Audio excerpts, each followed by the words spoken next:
जलजला एक कुदरती आफत जो कभी भी कहीं भी किसी भी वक्त आ सकता है। चाहे वो करोड़पति रहो, चंद लम्हों में वो गरीब हो जाता है। और गरीब तो जो कभी भी कहीं भी किसी भी वक्त आ सकता है और आपको तबाह बर्बाद कर देता है। यही सब टर्की और सीरिया में हुआ। रातों रात बड़ी बड़ी इमारतें गिर गई और तबाह हो गई।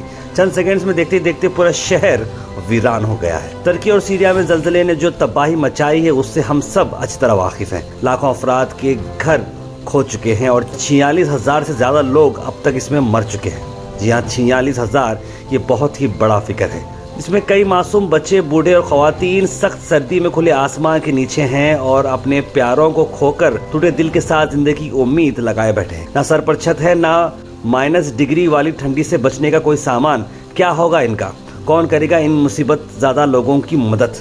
शायद मैं, शायद आप, या शायद हम सब। जी हम सब मिलकर ये कर सकते हैं। आइए हाथ से हाथ और कदम से कदम मिलाकर आगे बढ़ें। हम सब उन परेशान हाल लोगों की मदद के लिए आगे आने की ज़रूरत है, जो एक समाजी, अखलाकी और दीनी रिस्पॉन्सिबिलिटी हम सब की है। लिहाजा गुलबर्गा की आवाम से अपील कर रहे हैं कि टर्की भाइयों की मदद करें जिन्हें आज हमारी ज़रूरत है। हर इंसान अपना कंट्रीब्यूशन जरूर लगाएगा, चाहे वो बिजनेसमैन रहो या फिर government employees, doctor, engineers, private company, सभी लोग आ सकते हैं आगे और इस रिलीफ कैंप में आप हिस्सा बन सकते हैं। ये रिलीफ कैंप जुम्मा तक जारी है। इसके अलावा जामा मस्जिद महबस में सुबह 11 से लेकर रात 9 बजे तक 2 रिलीफ काउंटर्स बनाए गए हैं, जिसमें पब्लिक आसानी से अपना सपोर्ट दे सकती है इन लोगों तक। याद रखिए, रिलीफ कैंपेन जेन्युइन है और इसे टर्किश एम्बेसी के साथ कोऑर्डिनेट किया गया है। कैंपेन कंप्लीट होने के बाद रिलीफ टर्किश एम्बेसी तक पहुंचाई जाएगी और वहां से टर्किश गवर्नमेंट की निगरानी में जरूरतमंद तक ये पहुंचाया जाएगा। गुलबर्गा रिफॉर्मेशन सेंटर ये काम कर रहा है, तो स्क्रीन पर नंबर पर कॉल करें और इमीडिएटली टर्की के लोगों की और सीरिया के लोगों की मदद करें। अस्सलाम वालेकुम वरहमतुल्लाह। इस वक्त तुर्की, सीरिया और लेबनान का कुछ इलाका जिन हालात का शिकार है, पूरी दुनिया इससे वाकिफ़ है कि वहाँ कैसी तबाही मची हुई है। और ख़ुसूसन तुर्की के जो 9 बड़े बड़े शहर इस वक्त बड़ी बड़ी इमारतों के मलबे में वीरान हो चुके हैं। ये एक बहुत ही दिलसोज़ ख़बर है हम तमाम इंसानों के लिए, पूरे आलम के इंसानों के लिए। ये एक ऐसी ख़बर है जिसने इंसानियत को बेचैन कर दिया है और वहाँ की जो तबाही है उसने रातों रात ऐसा हमला कर दिया है। यानी यूँ समझो कि कुदरती आफत है। ऐसा नहीं है कि ये कोई ख़बर देकर आती है, बल्कि कुदरती आफत ऐसी होती हैं जो रातों रात चंद लम्हों में ऐसा कुछ हो जाता है जिससे इतना जानी माली नुकसान होता है जिसकी उम्मीद और तवक्को बिल्कुल नहीं की जा सकती। यही हाल तुर्की और सीरिया का हुआ। 6 फरवरी की सुबह थी, 4:10 के आसपास का वक्त था।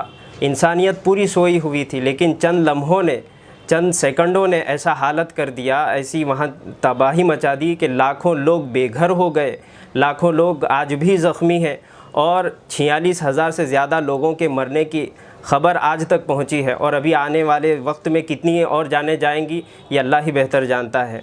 लेकिन इस वक्त चूँकि वहाँ ये हाल है, लोग जो है बेयारो मददगार पड़े हुए हैं, घर तबाह हो चुके हैं, बेयारो मददगार, बेसरो सामानी की आलम में ज़िंदगी बसर कर रहे हैं। अपने प्यारों को खोकर, अपने प्यारों को ज़िंदगी से दूर करके इस आलम में हैं कि घर के, उनके सर के ऊपर कोई छत नहीं है, उनके पास कोई सहारा नहीं है। इस आलम में वहाँ की इंसानियत है। तो पूरी दुनिया के इंसानों की ज़िम्मेदारी ये बनती है कि वो इस दुखे वक्त में, इस सिसकती इंसानियत के लिए अपने हाथों को, अपनी मदद को, अपने आप को आगे लाए और उनकी मदद के लिए जिस तरीके से वो अपने आप को पेश कर सकते हों वो पेश करें। और ये हो भी रहा है, दुनिया भर से वहाँ मददें पहुँच रही हैं।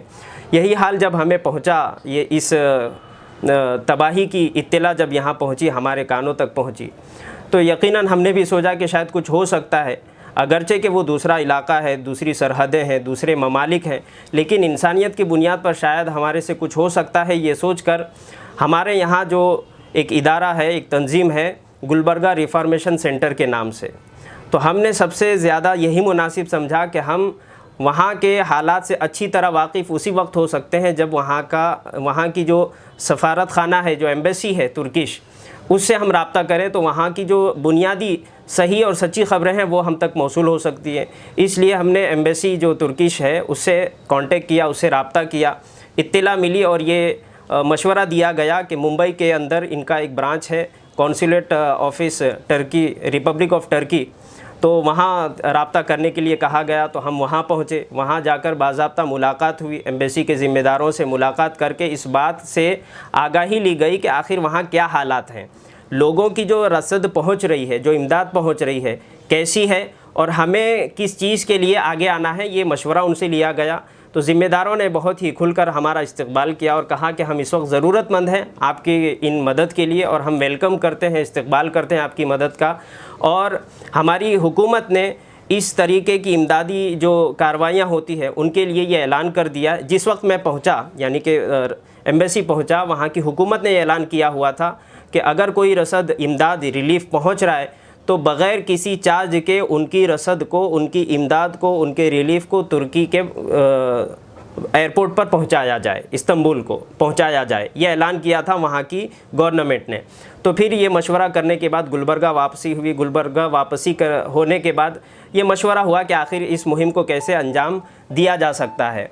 तो हमारे जो ज़िम्मेदारान इस वक्त आपके सामने बैठे हुए हैं, इन सब ने मशवरा करके ये हतमी शक्ल दी कि गुलबर्गा भर में एक कैंपेन चलाया जाए, एक मुहिम चलाई जाए, लोगों का दर्द लोगों तक पहुंचाया जाए और सही ख़बरें पहुंचाई जाए, जेन्युइन तरीके से काम हो। इसी वास्ते हमने एम्बेसी को जो है राब्ता किया। बहरहाल वहाँ से ये सब ख़बरें मिली और फिर एक मुहिम शुरू हुई।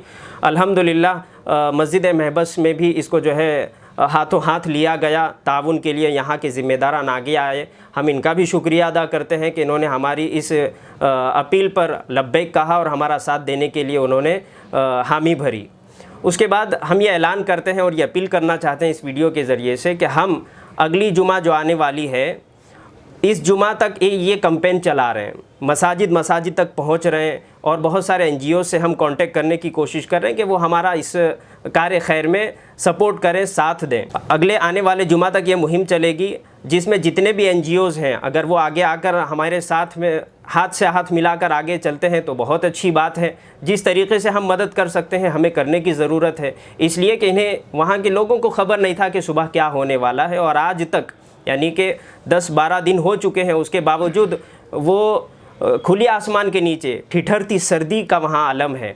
बतलाया जा रहा है कि वहाँ की ख़बरें हैं कि रात के वक्त में -8 तक वहाँ जो है टेम्परेचर चला जाता है। तो इस आलम में हमारी ज़िम्मेदारी बनती है कि उन मासूम बच्चों के लिए, ख़वातीन के लिए, बूढ़ों के लिए हम अपने हाथ को आगे बढ़ाएं और उनकी मदद के लिए जो हमसे बन पड़ सकता है उसके लिए कोशिश करें। बहुत सारे लोग हमसे कांटेक्ट कर रहे हैं और अच्छी खबर ये है कि एक स्कूल के मैनेजमेंट भी हमसे जो है अप्रोच हुआ। आज सुबह की बात है, उन्होंने अप्रोच होकर कहा कि हम अपने तरीके से भी एक कुछ जो है कंट्रीब्यूशन करना चाहते हैं, इसमें हमारी कोई मदद हो सकती हो तो हमें उन्होंने बुलाया है। कल उनके साथ एक मीटिंग होगी। इंशाल्लाह अगर कोई अच्छी सबील बनती है, रास्ता बनता है तो हम ज़रूर इंशाल्लाह उनके कोऑपरेशन के साथ इस मुहिम को आगे लेकर चलेंगे और जुमा तक जो भी हमारा कंट्रीब्यूशन तैयार होता है उसको जो है एम्बेसी तक पहुंचाया जाएगा और फिर वहां से हुकूमत की निगरानी में हमारी रिलीफ को ज़रूरतमंदों तक पहुँचाया जाएगा। उम्मीद है अवामुन्नास और लोग इसमें बग़ैर किसी मसलक, बग़ैर किसी मज़हब, बग़ैर किसी जो है इख्तिलाफ़ को सामने लाए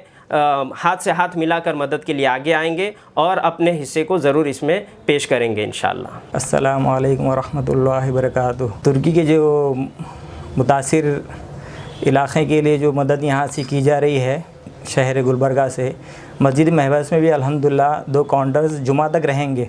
जो भी ताजिर हज़रात और गुलबर्गा के शहर में जो लोग इमदाद करना चाहते हैं यहाँ पे अपनी इमदाद को पहुँचा सकते हैं। स्क्रीन पे जो नंबर हैं इनसे भी रब्ता करके जो है ना आप ताउन को दे सकते हैं। आप जज़ाकल्लाह खैर।